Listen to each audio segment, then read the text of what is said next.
Surprise!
Enter the Dragon, I decided to do it because I thought it was going to be a success. I thought that the climate had come around to, that enough people would catch on and enjoy it. I thought it would be a success, and that's one of the reasons why I did it, but I didn't have any clue that it would be as much of a success. That, for example, 25 years later, there's talk of a re-release theatrically of the film. I was speechless at the success of the film. I remember I was out of town and came back about 8 o'clock at night, and I lived in Hollywood, and we drove past the Grauman's Chinese Theater. And it was about 7 o'clock, and there was a line for Enter the Dragon. And I was with someone, and we stopped the car, and I just got out in front of the theater, but I realized the line wasn't for the show in half an hour. The line was for the show in 2.5 hours. And I didn't believe people. I actually walked down the line and asked a couple of people, are you really standing in line for a film 2.5 hours from now? So I was flabbergasted, and I still am today. Before Enter the Dragon, Bruce's earlier films had broken all box office records. This enormous Asian market success did not escape the attention of Hollywood, and it was while Bruce was working on The Game of Death that he was offered the lead in a film titled Blood and Steel. The result is the first Hollywood-Hong Kong co-production, to be later renamed Enter the Dragon. The picture, it had a very interesting life. It was the first co-production ever done between a Hong Kong film company and an American studio. There have been a number of pictures that had filmed on location in Hong Kong, going all the way back to the 50s, you know. But nobody had ever actually tried to do a co-production. And nobody was quite sure what a co-production meant in Hong Kong terms. We had a Chinese film industry where most people spoke Cantonese or Mandarin, and they made films that were very stylized. So we were all feeling our way as we set up the mechanism for that co-production. It actually turned out quite well, although it was a little bit flying by the seat of our pants as we went. We were making the rules up.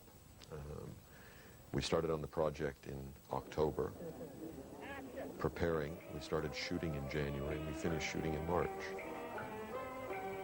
The picture was completed in post-production by the end of June and was released at the end of August. So that was 10 months door to door. The film presents many challenges for director Bob Klaus. Well, Bob, I think Bob was a very talented director and a very talented writer. I think he really understood story, and he had a very good visual sense. He was a photographer himself. He really understood composition and how to tell a story with pictures. I think he was very good at that. So our communication was very easy. He was very good at setting up shots. He had a lot of challenges, particularly with language, and I think he had many more challenges than I did, because the type of scenes that he wanted to set up, they weren't used to doing that. They weren't used to handling extras like that. They weren't used to the continuity of extras. Usually the extras that we had one day would not come back the next day. There'd be a whole new group. So you had to shoot certain little bits of the film, and I remember actually pleading with people, please, would you come back tomorrow? And we never saw him again. On the set, there were language problems. There were, you know, half a dozen people who spoke English and the rest spoke Cantonese. So everything took longer because it went through periods of translation, often coming back mistaken. Things were built that weren't built the way they were to what they were supposed to be. That procedure went on. It was slow. I was fed up with the whole business of doing martial arts fights after the last big scene, which took a week or 8 days to film. I thought, enough of this. I don't want to ever do this martial art fight stuff again in my life. The first days of shooting were really amazing because, you know, Bruce wouldn't come out. I mean, Bruce did everything to avoid starting. The very first scene we shot is the scene where he's in his room and Anna Capri parades in all these girls for him to pick a girl. Because we figured it took the easiest scene, he didn't have to move. And he was physically, he was a wreck. I mean, he was, if you look at the scene carefully, I mean, you can see his mouth is trembling. I mean, he was just so anxious and nervous. Not that he wasn't good, but it was important for him. This was his first starring English language. I mean, this is, you know, everything that he was hoping for it to be. The problems fell in the categories of, number one, Hollywood has a certain preconceived notion about what Hong Kong is like and what Chinese people are like, and so the script had a few of those stereotypes in there. Bruce Lee was very conscious of not wanting to play stereotypical Chinese. He believed that one of his goals in life was to be truly an international action star that also happened to be Chinese. The second half of the problem, or the second portion of problems, we had a Chinese film industry that had its own way of doing things. They didn't shoot sync sound, for example.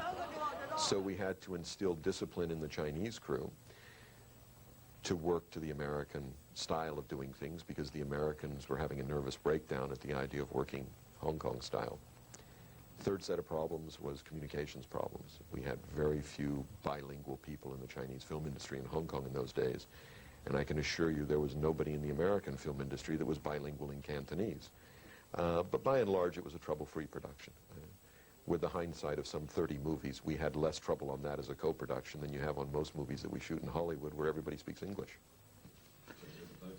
There was a boat scene on a junk heading out of Aberdeen Harbour, and one of the things that this particular scene called for was for me to jump off the deck of the fully clothed off the deck of the junk and into this little dinghy. The first time I tried it, I had boots on and I went straight through the bottom of the dinghy. So they did a about turn and went back to Aberdeen, got a much bigger dinghy. The next time I was successful, got into the dinghy and they paid out the rope. But I was being towed behind the junk at the end of the long rope. And this chap on the bullhorn on the back of the junk was saying, pull on the rope, pull on the rope. Get mad. So I'm shaking my fist and pulling on the rope at the same time as the bow of the dinghy was disappearing under the waves. So the net result was I was left there bobbing and weaving in the swell, and those junks don't turn round very quick. So I was went out of sight, and it was a good 5 minutes before it picked me up. Bruce is a very complex human being. First of all, there was no pretense about Bruce Lee. He was very much aware of who he was, what his roots were, what his background was. He was very proud of being Chinese. He was very proud of his martial arts. He was a perfectionist when it came to what he did, both in terms of martial arts and in front of the camera. Well, Bruce, one of the things that Bruce wanted in the clips was as much realism as he possibly could, as we could muster. So when Jim said, you know, when we were ready to go, he said, I'll just give it a bit of a tap, and I said, no, give me your best shot. So he did, and I went down in the heap, and I thought that was the end of it. But then the cameraman said, well, now we'll take another take from the opposite corner and so forth, and there were 6 takes in total. Each time I got 6 of his best shots, so I was a little sore that night. Bruce Lee's drive for perfection did not just extend to the fight sequences. He saw this film as a perfect vehicle for presenting an accurate view on the philosophy of martial arts. A good martial artist does not become tense, but ready. Not thinking yet, not dreaming. Ready for whatever may come. When the opponent expands, I contract. And when he contracts, I expand. And when there is an opportunity, I do not hit. It hits all by itself. Bruce Lee was actually responding to a frustration that he felt and had shared with us, that writers in Hollywood were writing a lot of, if you will, techno-babble about the martial arts that had very little to do with the real world of martial arts or the spirituality of martial arts or what the philosophy that goes hand in hand with learning martial arts. It is like a finger pointing away to the moon. Don't concentrate on the finger or you will miss all that heavenly glory. And Bruce felt that as part of what we could accomplish with Enter the Dragon, part of it was to showcase his martial arts skills, but part of it was also to try and educate the public as to what martial arts was really all about. And so he asked that in those scenes where martial arts was being discussed, that we at least try and put it in a proper context.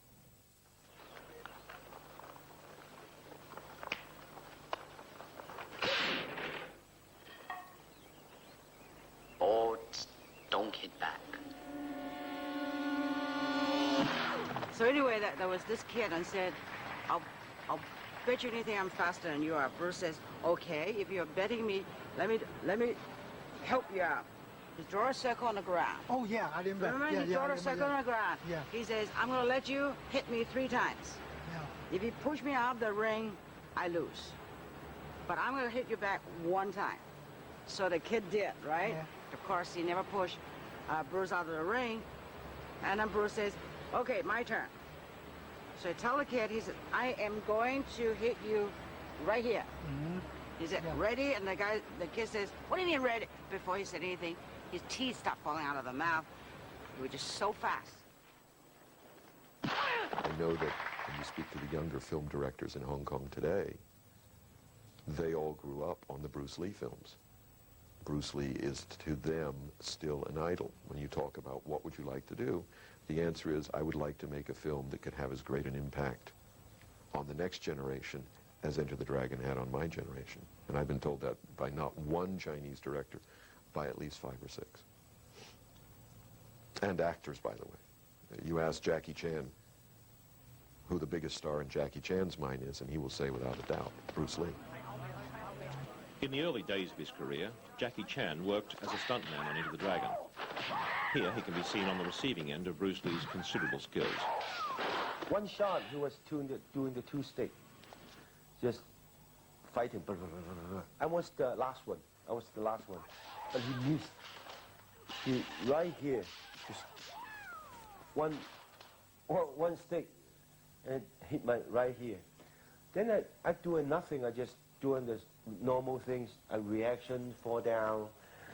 Then he also very good. You know, he doesn't say, a lot of people, when you hurt, oh, sorry. No, he just continue, until director say, cut, God, you know.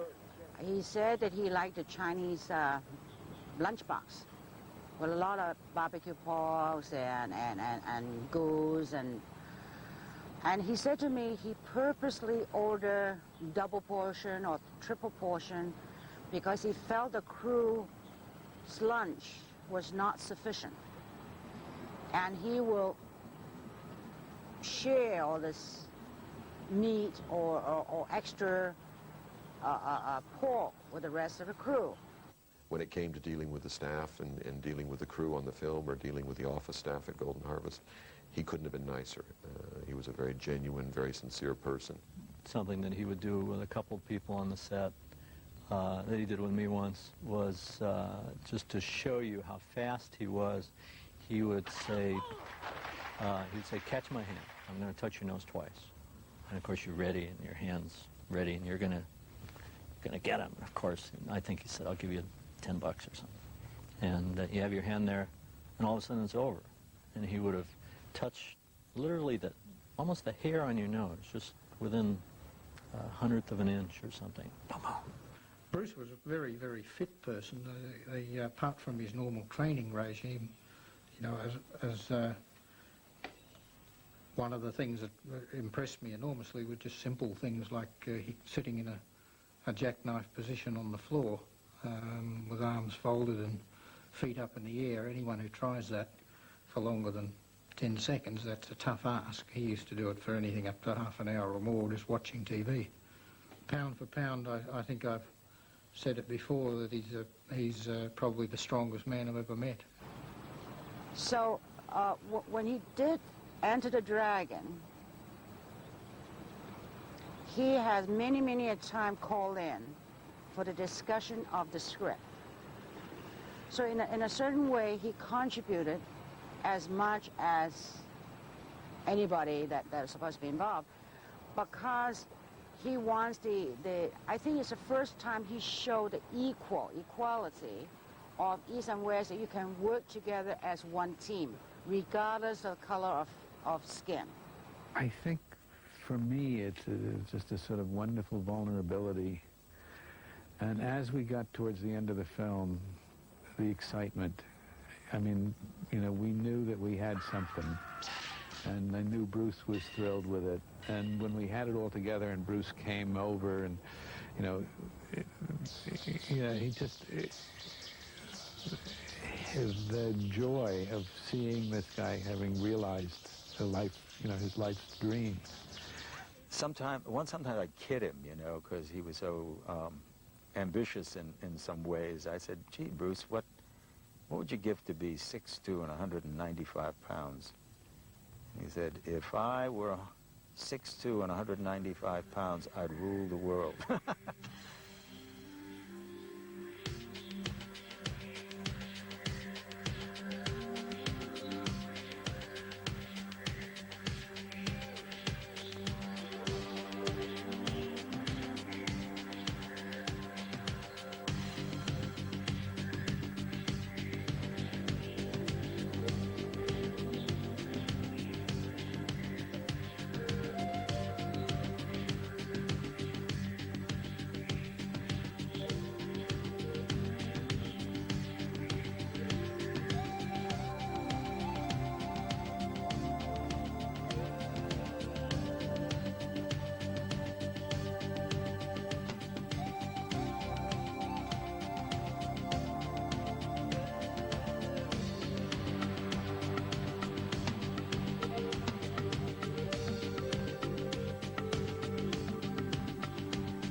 please. Van Williams and Bruce Lee.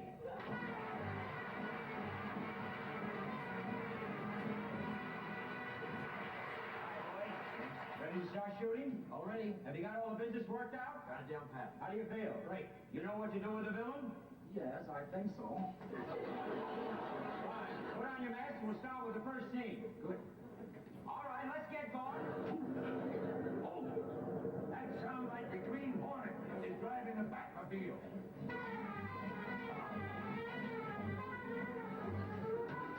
Green Hornet and Tato, huh?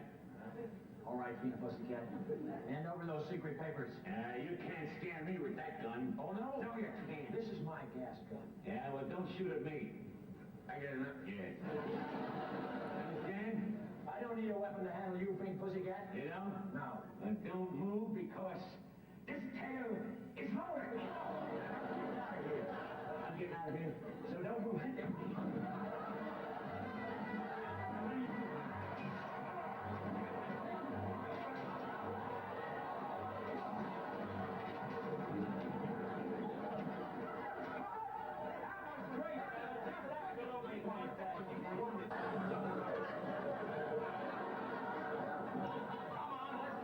We haven't got all day.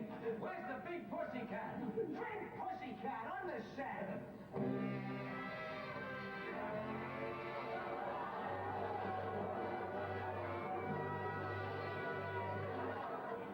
Okay, take it from the broken vase.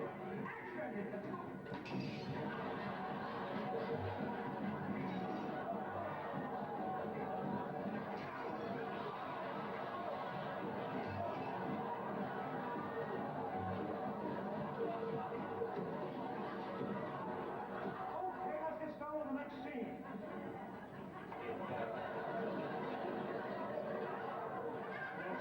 Let's go. Where's the villain? Villain on the set.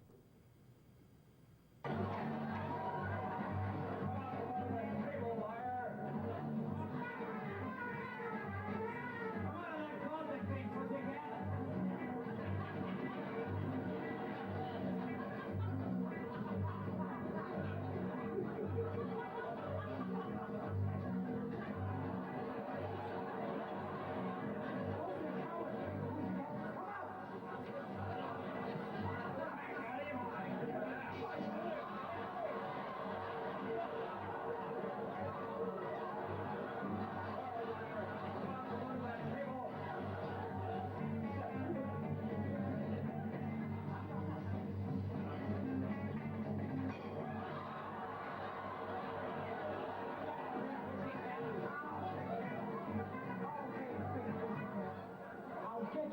Kung Fu. You got any food? Like this. What?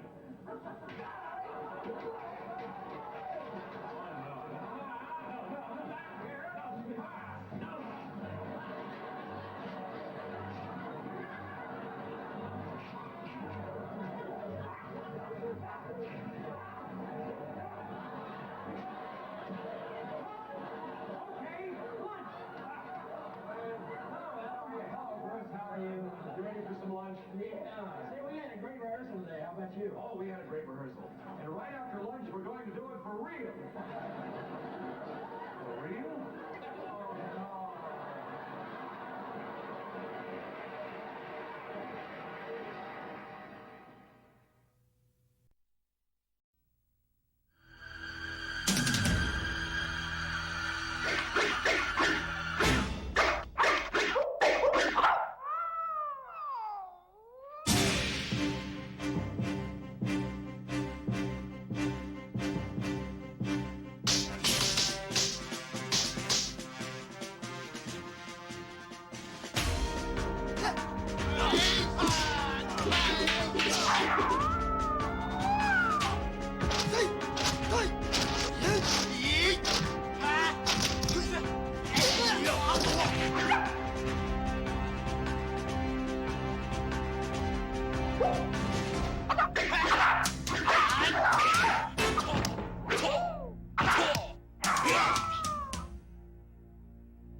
What are you waiting for?